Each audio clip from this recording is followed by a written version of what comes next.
eu não sei, eu só sei dizer que dentro da alma sinto a natureza cantando e chorando. Eu só sei dizer que sinto Deus sorrindo para mim.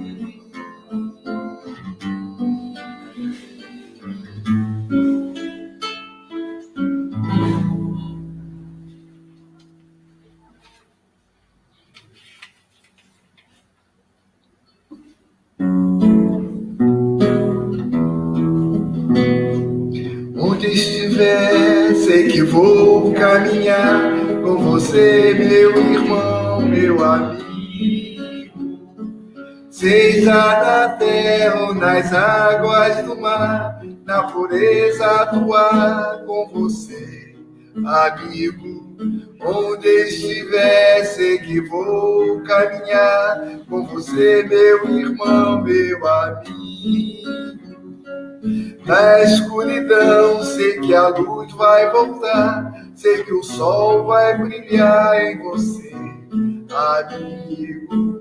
Amor, amor, que nunca vai nos separar. Amor, amor, que nunca vai nos separar.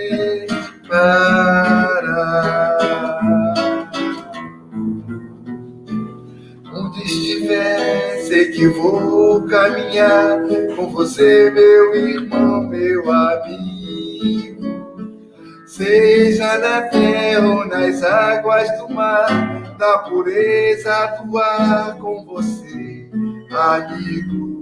Onde estiver, sei que vou caminhar com você, meu irmão, meu amigo. Na escuridão, sei que a luz vai voltar, sei que o sol vai brilhar em você, amigo. Amor, amor, que nunca vai nos separar.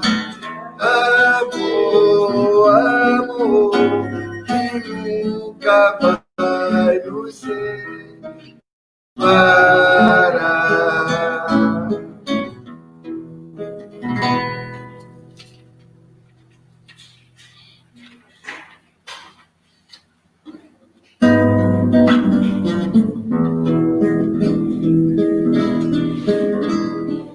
Na solidão do deserto escaldante,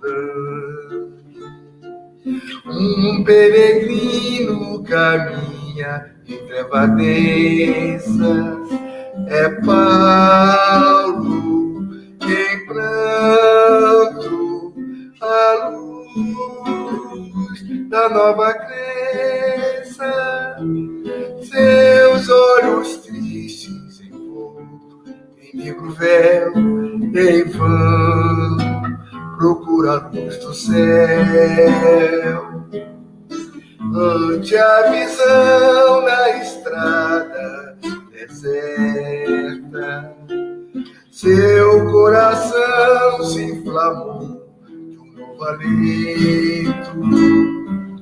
Segue o caminho orando, rumo a Damasco, em busca de abrigo.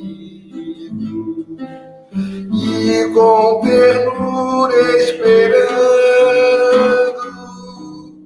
vem ao seu encontro um novo amigo, no doce afago de amor e perdão. Diz Ananias, de alma iluminada, bem-vindo és, meu irmão, aqui estou, e em nome de Jesus, que em teus olhos brilhe a luz. O peregrino começa a chorar. A nova luz dos seus olhos a brilhar, e Ananias soluça imenso amor orando. Louvado seja, ó Senhor.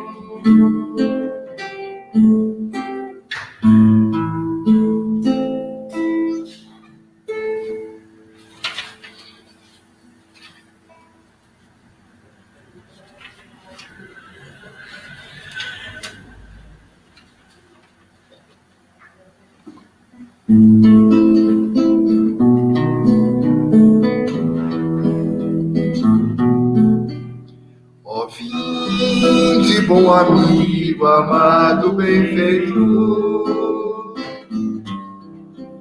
das luzes do infinito cintilação.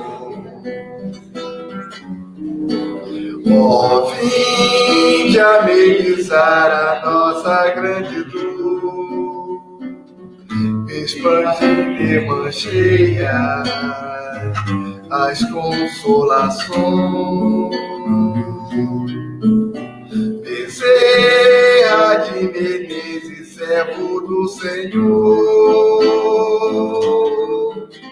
apóstolo do bem a nos iluminar. Celeste mentor, em passe de amor, água fluidificar. Movimentai vossa falange protetora, dai-nos a bênção vendedora, consabizando o coração. O sofrer é um bem divinal que o Senhor nos envia do astral, é o cadinho imortal da perfeição a nos redimir das nossas vidas mal vividas ante o Evangelho do bem. É a apoteose do amor, redime a nossa dor com Jesus.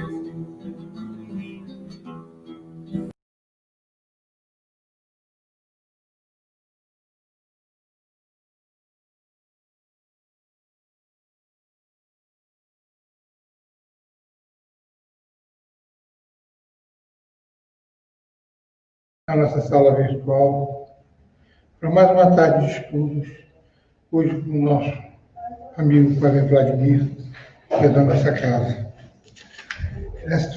Vamos aprender mais um pouco da doutrina que nos conforta e nos orienta. Vamos à página. Lição viva. Duro é este discurso. Quem o pode ouvir? João 6, versículo 60. O cristianismo é a suprema religião da verdade e do amor, convocando corações para a vida mais alta.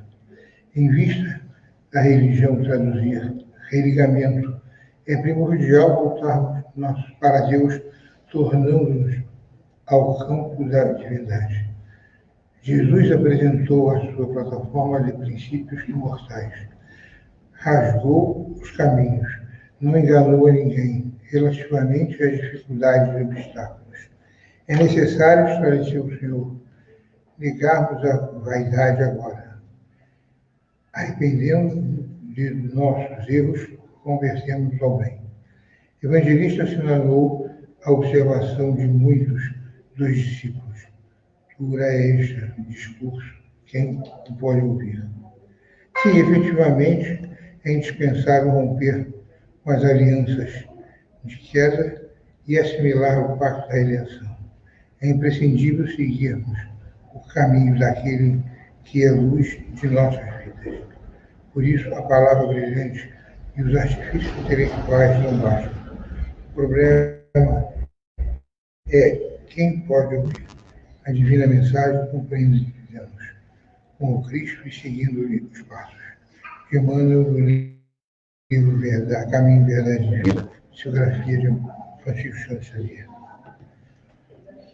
Vamos levar nosso pensamento ao alto, aos mentores principais da nossa casa, que nos oriente, nos facilite o aprendizado de todas as mensagens que vão ser passadas, que contribua com o nosso aprendizado moral e intelectual. Muito obrigado, Senhor. Sejam todos bem-vindos.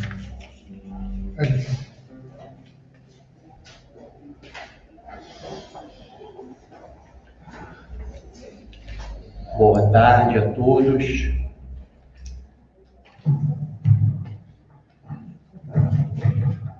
Bom, com a graça de Deus, nosso Pai, de Jesus, nosso mestre, amigo, amoroso, aqui nós estamos mais uma vez felizes por podermos estar nessa casa de amor e caridade, trazendo o estudo da tarde, cujo tema é a doutrina das penas eternas.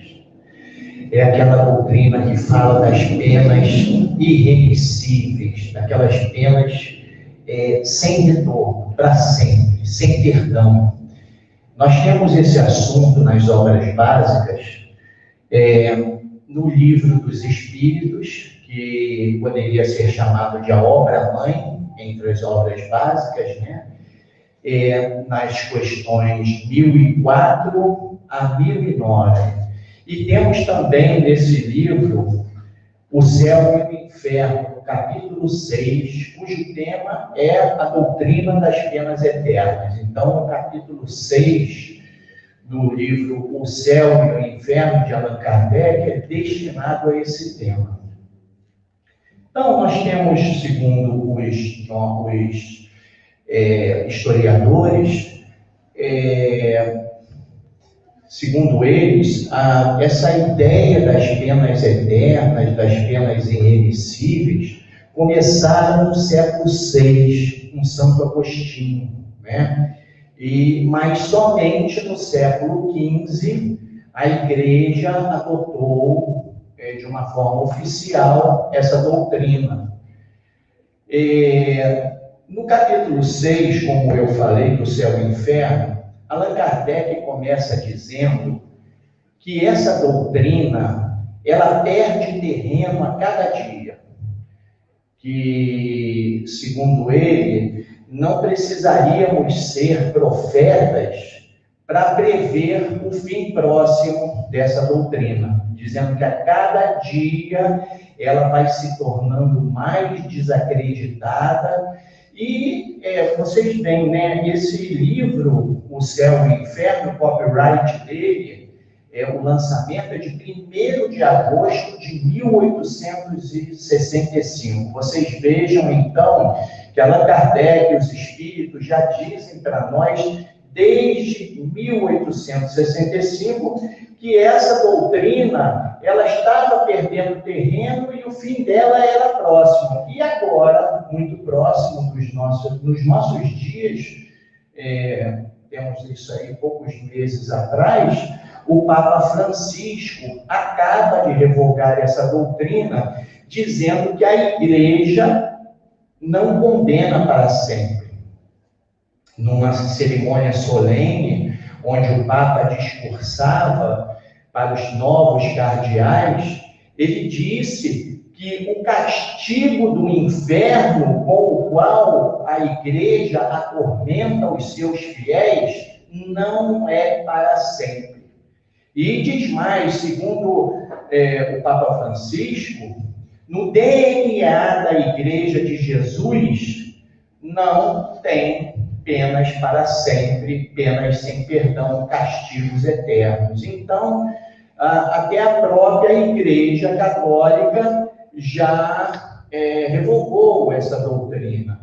Mas nós vamos ver porquê dessa doutrina, como ela surgiu, por que surgiu, né? E ele vai falar, os espíritos vão falar para Kardec, no livro Céu e Inferno, que aqueles homens antigos, aqueles homens daquela época, assimilando Deus, a sua própria natureza, eles viam o Deus como um soberano absoluto, tanto mais terrível quanto invisível. Era uma espécie de um rei, um déspota, um rei tirano, enérgico, um rei daqueles inflexíveis, trancado no seu palácio, era inatingível e jamais se mostrava para os seus súditos. Incapazes de reconhecer a sua grandeza moral, eles somente o aceitavam pela sua força e pelos seus poderes materiais. Eles viam Deus como um Deus armado com poderes como o fogo, os raios, as tempestades, os trovões, semeando a ruína e a destruição e castigando a todos aqueles que ousavam não obedecê-lo. Um Deus de mansuetude, de mansidão, um Deus de amor, de misericórdia. Para aqueles homens, um Deus complacente não seria um Deus, e sim um ser fraco, incapaz e sem meios de se fazer obedecer. A ideia de vingança, de castigos terríveis, não tinha nada de incompatível com a natureza, com os corações daqueles homens. Até porque eles achavam que se Deus era superior a eles, se Deus era superior a eles, Deus teria que ser mais terrível do que eles. Então, no livro O Céu e o Inferno, os espíritos dizem que, apesar dessa doutrina estar caduca, ela teve a sua utilidade, porque enquanto ela pôde se tornar um freio, através do medo, através do temor, ela era um freio para o mau comportamento daqueles homens embrutecidos daquela época, aqueles homens sem evolução moral e muito menos sem evolução intelectual e muito menos moral e espiritual. Mas nós vimos então que naquela época dos antigos, e depois nós tivemos Moisés, né, que com as leis mosaicas, Moisés, ninguém pode deixar de reconhecer que Moisés ele foi um grande legislador, e para que os homens daquela época pudessem crescer realmente a imagem que foi construída de um Deus vingativo, de um Deus terrível, de um Deus que castigava, ela foi necessária. Passaram-se mais ou menos 1.200 anos, em torno disso um pouco mais talvez, chega Jesus. E Jesus já encontra ali na Galileia, em Israel, já encontra homens com uma capacidade de entendimento um pouco melhor.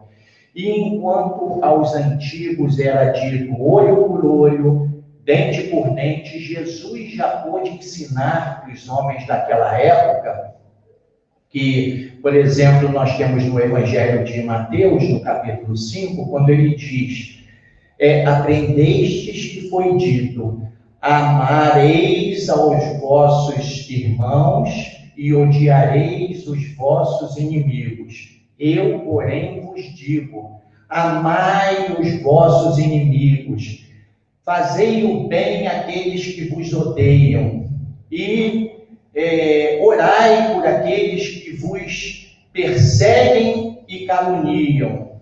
para que sejam todos filhos do vosso Pai que está nos céus e que faz com que o sol se levante para os bons e para os maus, e que chova sobre os justos e os injustos. Então, Jesus, na época dele, já pôde vir ensinar aos homens a amar não só aqueles que são os nossos próximos, mas amar também os inimigos. Jesus também ensinou a disse para aqueles homens que não resistais ao mal que vos queiram fazer. Se alguém pleitear a vossa túnica, dai também o vosso manto. Se alguém quiser que andeis 1000 passos com eles, ande também 2000. Se alguém vos bater na face direita, oferecei também a outra. Então Jesus já vem dizer que a vingança não poderia mais continuar. Jesus já vem ensinar o amor ao próximo, o amor a Deus. Nosso Senhor Jesus já veio desconstruir aquela imagem do Deus terrível, do Deus que castigava, e veio nos ensinar a chamar Deus de Pai, o Pai amantíssimo e bom, o Deus que ama, o Deus que perdoa, o Deus misericordioso. Esse foi o Deus, a imagem de Deus que Jesus veio trazer para os homens daquela época, e por isso ele levantou tanta ira e foi perseguido por tantos, porque disseram que ele blasfemava, que ele queria, acusaram ele de vir para destruir a lei. E ele disse: eu não vim destruir a lei, mas sim dar cumprimento a esta lei. Então, Jesus ensinou para aqueles homens algumas coisas a mais, porque aqueles homens já tinham um preparo para poder compreender. Mas quem eram aqueles homens que viviam na época de Jesus? Será que eram almas novas que foram criadas e encarnadas? Mas se assim fosse, Deus teria criado homens mais evoluídos no tempo de Jesus do que no tempo de Moisés. E o que teriam sido feito daquelas almas que viveram no tempo de Moisés? Seriam relegadas ao abandono? Teriam sido levadas para o inferno? Estariam sofrendo eternamente? Teriam sido condenadas eternamente? Não. Nos dizem os Espíritos, nesse livro, No Céu e Inferno, que nem o bom senso mais comezinho poderia aceitar uma ideia como essa. Então, meus irmãos, Jesus pôde já trazer melhores ensinamentos, porque os homens daquela época, os homens que viviam na época de Jesus, eram os mesmos da época de Moisés, só que eles foram encarnando, reencarnando e adquirindo experiência, adquirindo conhecimento, adquirindo vivência e entendimento, e poderiam agora, já teriam a capacidade de receber ensinos melhores. Então, nós vamos ver que Jesus, ele trouxe já muita coisa. Ele falou, ensinou muita coisa, mas mesmo assim, ele não pôde falar tudo para aqueles homens, né?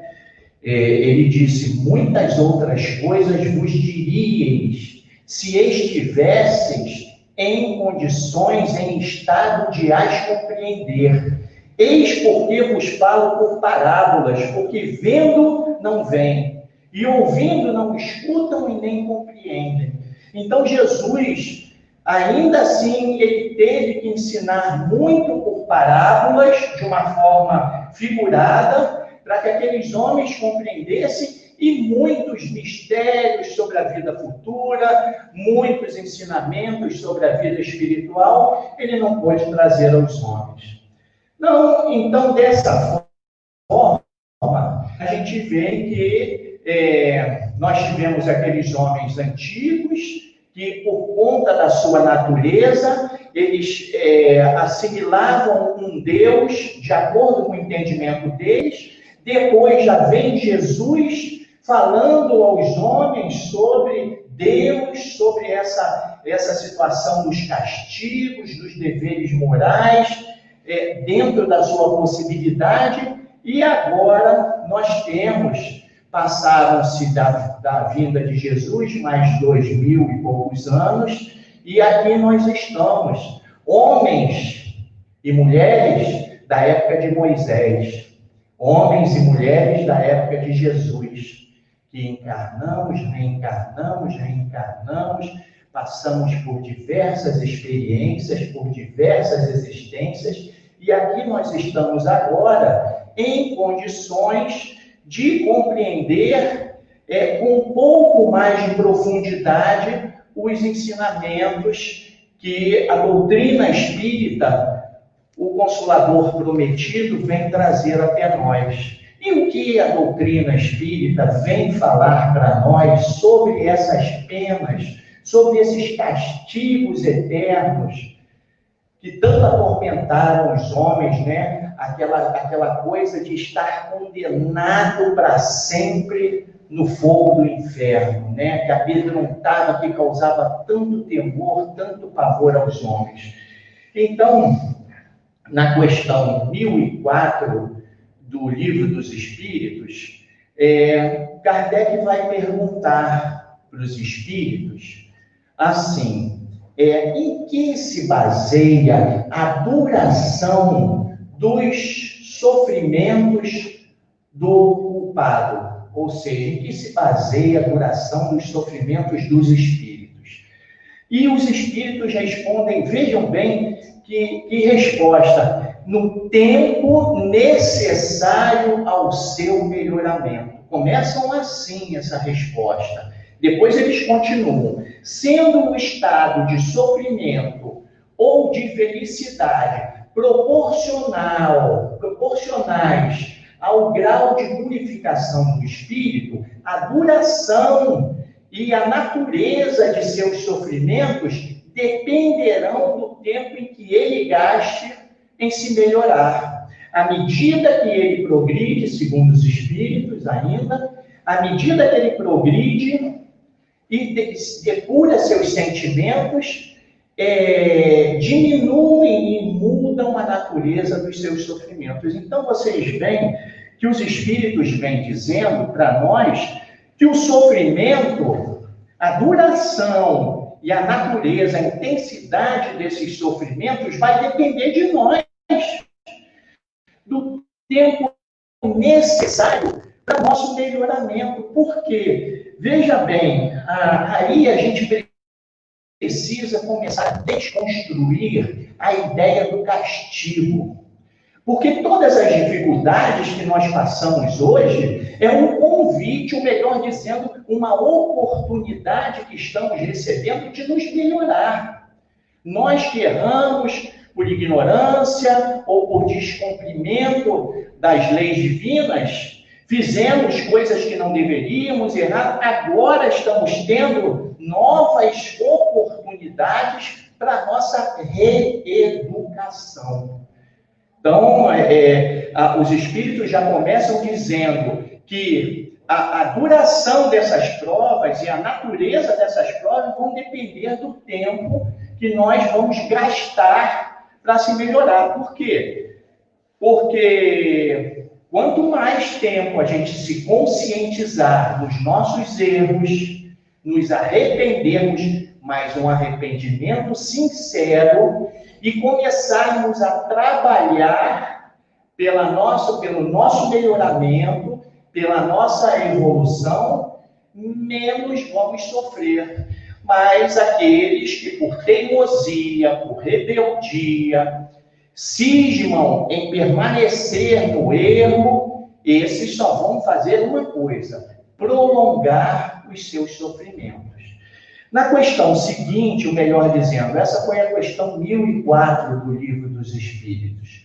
Na questão 1006, Kardec pergunta assim para os espíritos: a duração dos sofrimentos do espírito poderá durar para toda a eternidade? Então, Kardec está perguntando se essa duração, ou melhor, né, se esses castigos poderão durar pela eternidade, visto que tínhamos, e ainda Kardec ainda tinha bem viva aquela coisa da doutrina das penas eternas. Então, Kardec pergunta aos espíritos: os espíritos poderão sofrer eternamente? E os espíritos vão responder a Allan Kardec da seguinte forma: se fosse eternamente mal, isto é, se não se arrependesse e nem se melhorasse, por certo, o espírito sofreria eternamente. Mas Deus não criou seres destinados a permanecer eternamente votados no mal. Apenas os criou simples e ignorantes, mas tendo todos que progredir em tempo mais ou menos longo, segundo a vontade de cada um. A vontade pode ser mais ou menos tardia, assim como existem crianças mais ou menos precoces, mas cedo ou tarde ela aparece por efeito da irresistível necessidade que o espírito tem de sair de seus sofrimentos e de se tornar feliz. A lei que rege a duração desses sofrimentos é, portanto, eminentemente sábia e magnânima, pois subordina a duração desses sofrimentos à vontade do próprio espírito. Jamais o livra do seu, jamais o priva do seu livre-arbítrio, mas se deste faz mau uso, sofrerá as consequências. Esta foi a resposta da questão 1006, que está aqui no Livro dos Espíritos. Então, vocês veem que os espíritos começam dizendo: se nós fôssemos eternamente maus, se a gente não se melhorasse, não se arrependesse, por certo, sofreríamos eternamente. Mas Deus não criou ninguém, nenhum dos seus seres, nenhuma das suas criaturas, Deus não criou para ficar eternamente votado no mal. E eis aí isso a gente pode ter como um determinismo, um finalismo divino. Deus criou a todos nós simples, ignorantes, mas todos destinados à felicidade, todos destinados à plenitude. No livro Evangelho segundo o Espiritismo, no capítulo 12,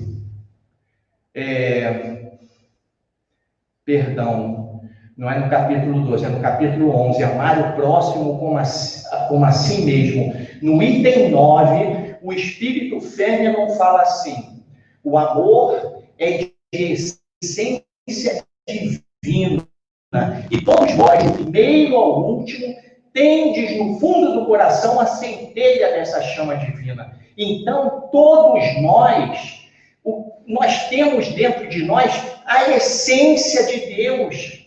Nós somos filhos de Deus e a nossa essência é divina. Nós fomos criados pelo bem e para o bem. E veja bem, quando nós estamos sofrendo, isso vai contra a própria natureza. Por isso que os espíritos nessa resposta dizem que a vontade de se melhorar, cedo ou tarde, vai depender, porque tem espíritos que essa vontade de se melhorar ela é bastante tardia, mas um dia ela chega. Ninguém pode ser o espírito mais arraigado, mais rebelde, mais botado ali no mal, mas um dia ele vai abdicar do mal, ele vai se arrepender, e essa vontade de se melhorar vai chegar, porque é assim, ninguém consegue ficar sofrendo, permanecer naquele sofrimento para sempre. A vontade nossa, o nosso finalismo qual é? É sermos felizes. Para isso nós fomos criados, isso é um finalismo divino. E vocês sabem que existe uma correlação entre a causa e o efeito. A lei de causa e efeito diz que que toda causa vai gerar um efeito. E o efeito, ele tem uma correlação com a causa. Qual é a causa primária de todas as coisas? É Deus. Nós somos consequências de Deus. Deus é a causa, nós somos as criaturas, fomos criados de Deus. Então, a nossa essência é divina. Jamais ninguém permanecerá para sempre no erro, para sempre no mal, para sempre no sofrimento. E aí vem a questão seguinte, que diz, a questão 1007, haverá espíritos que jamais se arrependem? Vocês veem que o Kardec, ele tinha uma habilidade assim muito grande, porque ele perguntava aos espíritos e depois, para que ficasse mais clara, ele fazia uma outra pergunta, ainda em cima daquele assunto, para que os espíritos esclarecessem mais, para que ficasse sem dúvidas. Então, Allan Kardec, na questão 1007, pergunta, por acaso existem espíritos que nunca vão se arrepender, que jamais se arrependerão?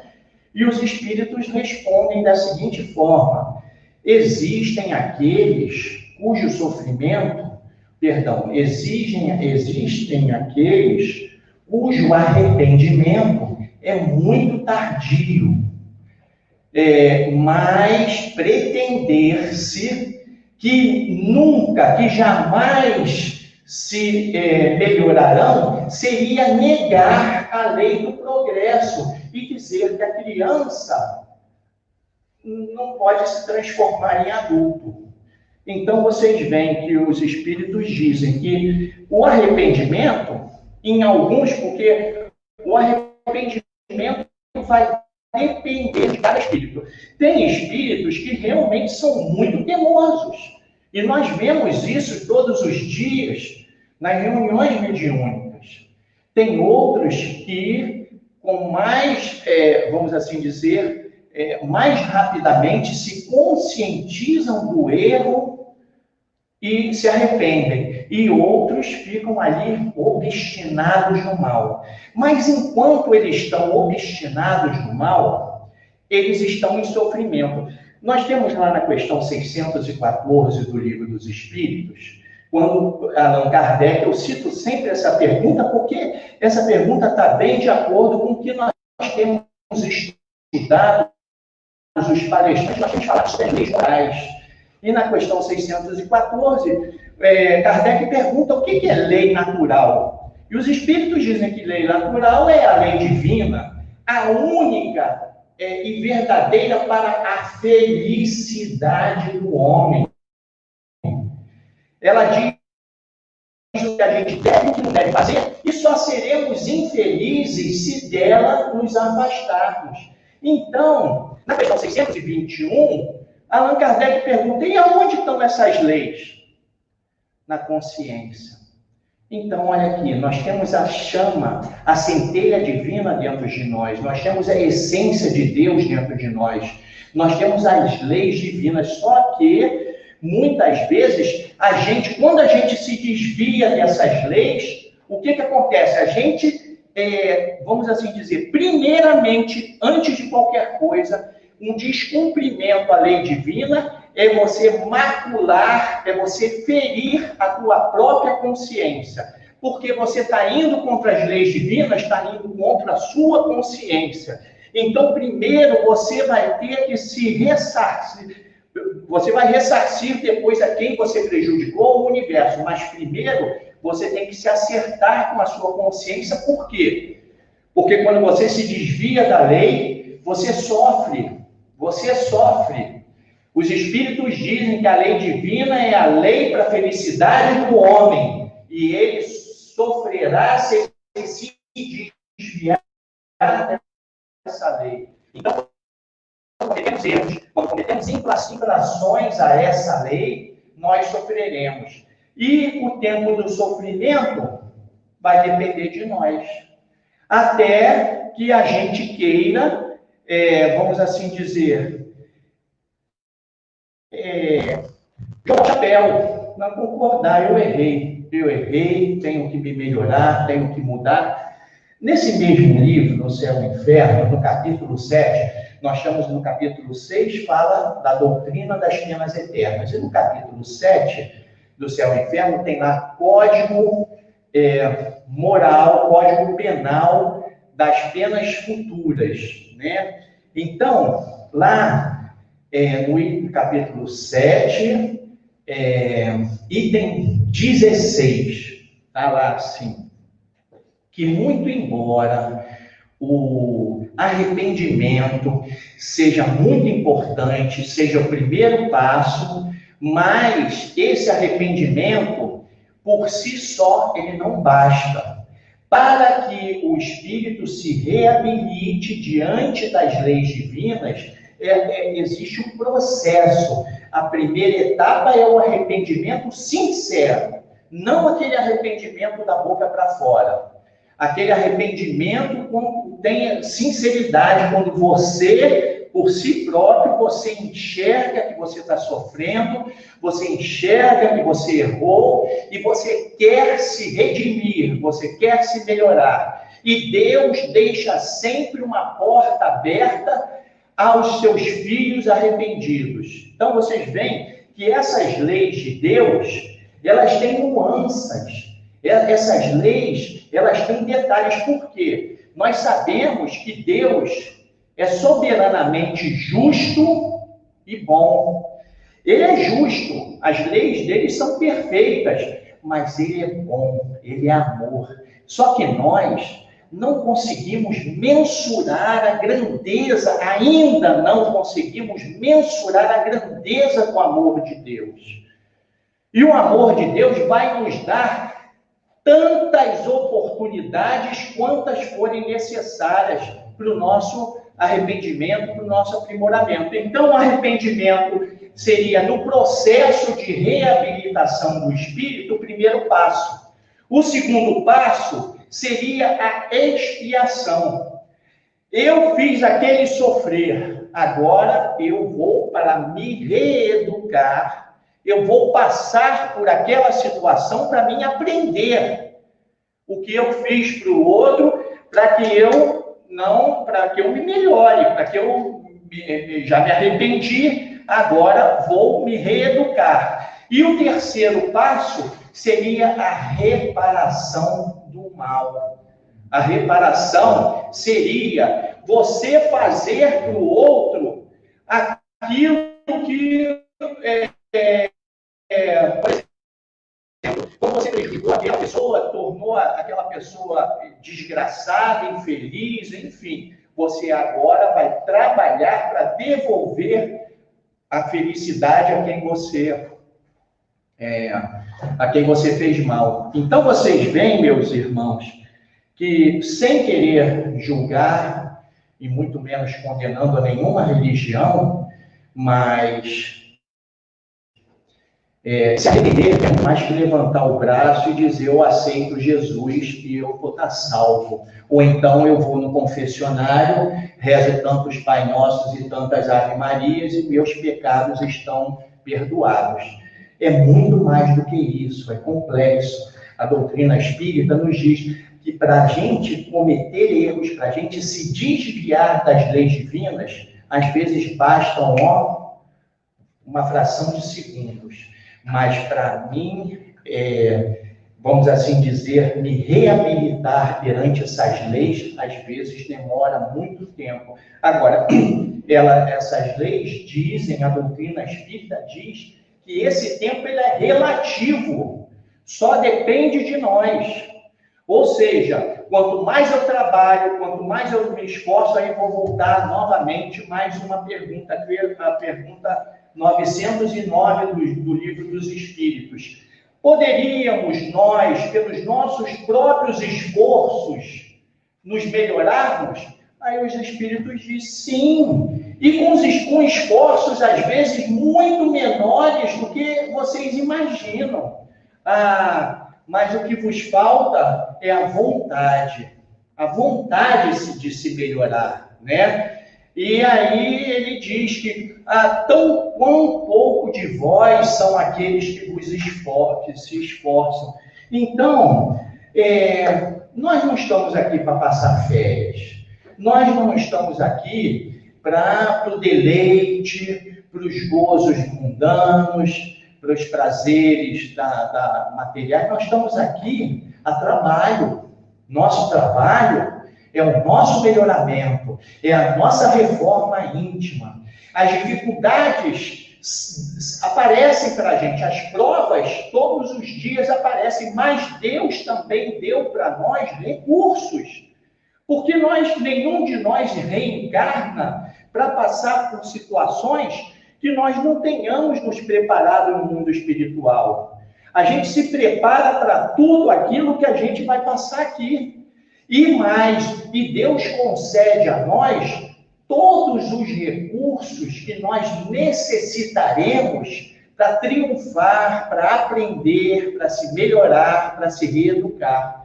Só depende de nós, mas precisa de um pouquinho de esforço. Precisa que a gente se esforce. Aí é que está o nosso... Nós ainda não queremos sair da nossa zona de conforto. É isso que precisa que a gente tenha mais consciência disso. E, olha, eu esqueci, ou melhor dizendo, foi um erro meu, quando eu, na questão 1004, na questão 1006, nessa 1007 que eu falei até agora, não são os espíritos que respondem a Kardec, e sim o Espírito São Luís. É o Espírito São Luís que tem dado essas respostas para Kardec. E na questão 1008, ainda, Kardec pergunta e São Luís responde da seguinte forma. Kardec pergunta: a duração das penas depende sempre da vontade dos espíritos? Não haverá aquelas que lhes sejam impostas por tempo determinado? A resposta de São Luís é a seguinte: sim, há penas que podem ser impostas ao espírito por determinado tempo, mas Deus, que só quer o bem das suas criaturas, acolhe sempre o arrependimento. E ele continua dizendo que, de sorte, que o desejo de se melhorar nunca é estéril. Então, você vê que o Espírito São Luís diz que podem acontecer que a gente tenha que passar por determinadas situações, mas, ainda assim, o nosso desejo de se melhorar e o nosso arrependimento podem mudar aquela situação. É aquela coisa que muitas vezes a gente fala, ele veio para perder um braço, mas acabou perdendo um dedo. Por quê? Porque chegou aqui, ele trabalhou, ele se esforçou. Eu tenho um livro que eu ganhei, esse livro chama Perante Jesus. Esse livro é psicografado por Francisco Cândido Xavier e é do Espírito Emmanuel. No capítulo 17 desse livro, Perante Jesus, nós temos lá o Espírito Emmanuel dizendo que toda vez que a justiça divina nos encontra para executar as sentenças que nós lavramos contra nós mesmos, e nos encontra no trabalho do amor, no trabalho da caridade, manda a providência divina que a sentença seja interrompida por tempo indeterminado. E no momento oportuno, se nós já tivermos pago com amor aquilo que deveríamos pagar com a dor, manda a providência divina que a pena seja quitada ou apresentada. Então é assim, a bondade de Deus, as leis divinas, elas têm nuances que vão sempre nos facilitar. O que Deus quer na realidade de nós? Deus não quer que a gente seja numa reencarnação, que a gente se torne santos, ou que a gente seja perfeito de uma hora. Ele sabe das nossas dificuldades, mas Ele quer ver vontade, Ele quer ver esforço. Se a gente está ali, cheio de dificuldade, todo dia tropeço, todo dia erro, mas eu estou tentando, eu estou fazendo o meu melhor, eu estou dando todo o meu suor, meu esforço, porque meu desejo sincero é de me melhorar. É isso que Deus quer. E os espíritos vêm em nossa assistência para nos ajudar. Então, vocês veem que essas penas, elas vão depender do esforço que a gente queira para se melhorar. E na questão 1009, finalmente, a última questão, aí já não é o Espírito São Luís, aí já é Santo Agostinho. Vocês veem como é, né? Dizem os historiadores que no século VI, as penas eternas, a ideia das penas eternas foi de Santo Agostinho. Mas agora, como espírito, Santo Agostinho, aliás, ele foi, ele é considerado da falange vigorosa, segundo os espíritos nos dizem, dos pais da igreja, né? E é um dos espíritos de luz que participam, que estão à frente da legião dos espíritos de verdade que ajudaram Kardec a publicar as obras. Então, Kardec pergunta na questão 1009, sendo assim, as penas impostas jamais seriam por toda a eternidade. Porque na questão anterior, ele pergunta, essas penas vão depender sempre da vontade dos espíritos? E não haverá penas que podem ser impostas ao espírito por algum tempo? E o Espírito São Luís responde que sim, pode haver penas que sejam impostas por tempo determinado, mas Deus vai acolher sempre o nosso arrependimento e a nossa vontade de se melhorar. Então, vai depender de nós. Então, na questão seguinte, Kardec volta dizendo, então, as penas impostas jamais seriam por toda a eternidade. E o Espírito Santo Agostinho vai dizer assim, interrogai o vosso bom senso, interrogai a vossa razão, e perguntai-lhes se uma condenação perpétua, motivada por alguns instantes no erro, seria uma negação, não seria uma negação da bondade de Deus. Que é, de fato, a duração de uma vida inteira, ainda que uma vida de 100 anos, em comparação com a eternidade. Eternidade. Compreendeis bem o sentido desta palavra? Aí ele vai dizer, sofrimentos eternos, ausência para sempre de esperança, torturas sem fim por causa de algumas faltas, a vossa razão não tem semelhante ideia que os antigos tenham considerado o Senhor do Universo como um Deus terrível, ciumento e vingativo. É compreensível. Afinal, na ignorância em que se encontravam, atribuíram a divindade às paixões dos homens. Mas esse não é o Deus dos cristãos. O Deus que coloca o amor, a caridade, a misericórdia, o perdão entre as suas principais virtudes, não poderia faltar a Deus as qualidades que Ele mesmo colocou estabeleceu como deveres às suas criaturas. Então, Santo Agostinho, ele está dizendo que a gente faça um exame de consciência. Será que a gente, por causa de um erro, e às vezes depende de toda...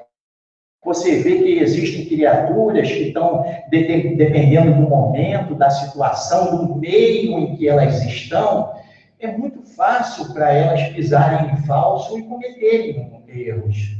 Né? Então, será que aquela pessoa que, diante de uma circunstância totalmente desfavorável, pisou em falso e errou, estaria para sempre ao inferno, sem remissão, sem perdão? Aí ele falou, interroguem suas consciências, será que isso não seria a negação da bondade de Deus? Isso para os antigos seria compreensível, afinal essa era a natureza deles. Eles achavam que Deus, sendo mais poderoso do que eles, teria que ser também mais terrível, teria que ser vingativo como eles, mas o Deus dos cristãos, o Deus que Jesus de Nazaré veio nos ensinar, que nos ensinou a chamar de Pai amantíssimo e bom, o Pai que carinhosamente cuida de cada um de nós com tanto amor que a gente não consegue nem mensurar. Esse não é aquele Deus. O Deus que Jesus veio ensinar, ele coloca o amor, a caridade, ele coloca a misericórdia, o esquecimento das ofensas entre as nossas principais virtudes, entre os principais deveres.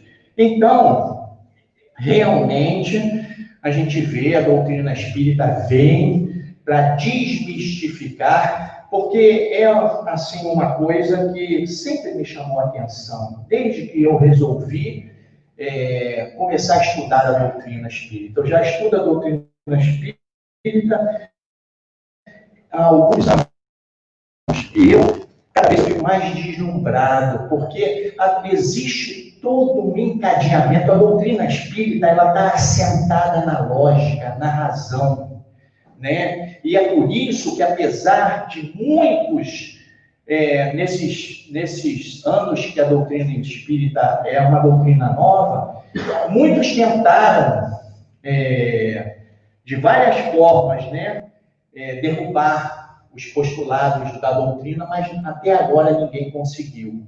Porque a doutrina espírita, ela é uma doutrina que ela está baseada dentro da razão, dentro da lógica, né? Então, meus irmãos, o nosso recado nessa tarde era esse, e nós tenhamos em mente, né, eu vou repetir aqui, o que Deus quer de nós é ver a nossa vontade de se melhorar. Deus quer ver o nosso esforço, quer ver a gente tentando.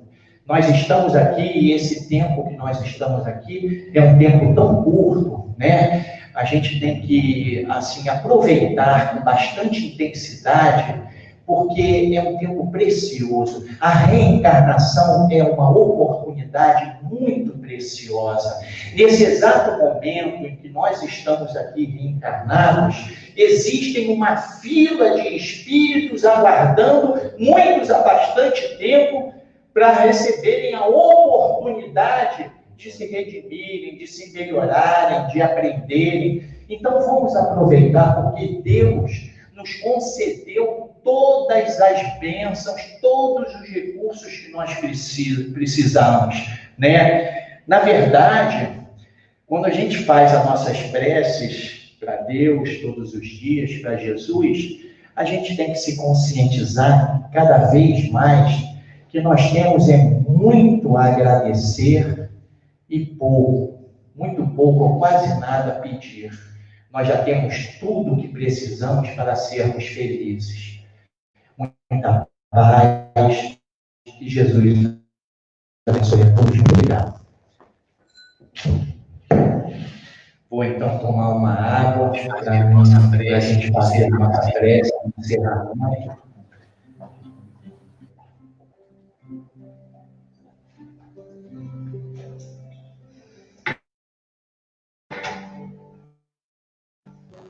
Vamos então abrir os nossos corações. A prece constante da comunhão com o nosso Pai. O Pai que nos criou, como chamamos durante o estudo de hoje, é o Pai, o que Jesus nos ensinou a chamar de Pai, o nosso Criador, o Deus da bondade, o Deus da misericórdia, o Deus da compaixão, do carinho. Obrigado, Senhor, porque somos teus filhos tão amados. Obrigado, Senhor, porque tu nos criastes, tu nos destes a vida, Senhor. Obrigado a Jesus de Nazaré, o meigo, carinhoso e compassivo Rabi da Galileia. Bendito sejas, nosso Senhor e Mestre, por tanto amor, pela luz, Senhor, que ilumina nossos passos. Obrigado aos espíritos amigos, obrigado por essa doutrina, Senhor, que tanto tem nos ajudado em nossa caminhada. Obrigado aos espíritos que têm segurado nossas mãos e têm caminhado junto de nós. Temos, Senhor, tanto amor, tanta ajuda. Temos tudo, Senhor. Dai-nos, Senhor, a força para que nós possamos colocar em prática, Senhor, tudo que essa doutrina tem nos ensinado. Tudo que o Senhor nos ensinou, Jesus. Tudo que Deus, nosso Pai, nos ensinou. Que a gente possa se esforçar para cumprir. Porque essa é a melhor maneira de te dizer que nós chamamos, Senhor. É a melhor maneira, cumprir, seguir os teus ensinamentos. Que nós possamos, Senhor, a cada dia, dar mais um passo na tua direção. Senhor, continua nos abençoando. Continua junto de todos nós. Hoje, agora e para todo sempre. Obrigado, Senhor, que assim seja. Graças a Deus.